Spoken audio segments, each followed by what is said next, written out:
Hello, Bacho. Let's read the question. The question says, describe two reforms introduced by the Russian Tsar Nicholas II after the 1905 revolution. Question में हमसे कहा गया है कि jar Nicholas to जो Russia के emperor थे उन्होंने 1905 के रेवोल्यूशन के बाद दो रिफॉर्म्स इंट्रोड्यूस किए थे, वो क्या थे उसके बारे में हमें यहाँ बताना है. Let's read about the answer. 1905 revolution of bloody sunday was a milestone in the history of Russia which broad changes. देखिए रशियन हिस्ट्री में हमारे पास 1905 का रेवोल्यूशन या ब्लडी संडे जो है वो काफ़ी इंपॉर्टेंट रोल प्ले करता है. उसके बाद यहाँ पर काफ़ी चेंजेस आए. अब क्या चेंजेस आए थे? Reforms done by jar. Jar ने जो रिफॉर्म्स किए थे उसके बारे में हमें यहाँ डिस्कशन करनी है. तो उसका सबसे पहला रिफॉर्म तो ये था क्रिएशन ऑफ डूमा. उसने डूमा को जो है वो क्रिएट किया था. एंड सेकेंड था कि most of the trade unions were declared the illegal. अब ट्रेड यूनियंस जो थी उनको मैक्सिमम ट्रेड यूनियंस जो है उनको इलीगल डिक्लेयर कर दिया गया था.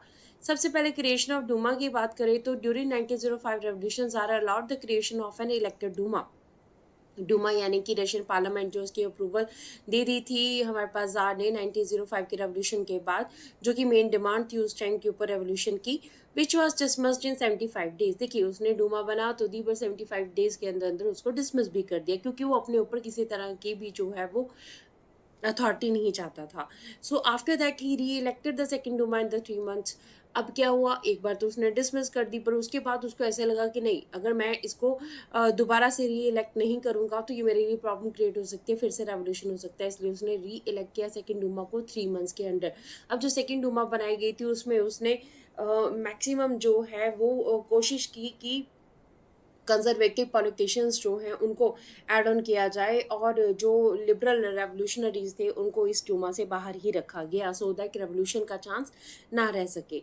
सेकेंड उसने क्या रिफॉर्म किया था, ट्रेड यूनियंस जो है they were declared the illegal. उन्हें इलीगल घोषित कर दिया गया था.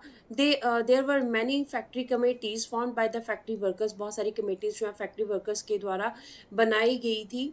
आफ्टर द 1905 मोस्टली जो कमेटीज थी दे वर डिक्लेयर्ड इलीगल. ठीक है, 1905 रेवोल्यूशन के बाद क्या हुआ, मैक्सिमम कमेटीज को, ट्रेड यूनियंस को उसने इलीगल घोषित कर दिया क्योंकि उसे डर था कि दोबारा से रेवोल्यूशन ना हो सके. So this is the answer of the question. Hopes you understood the question as well as the answer. Thank you.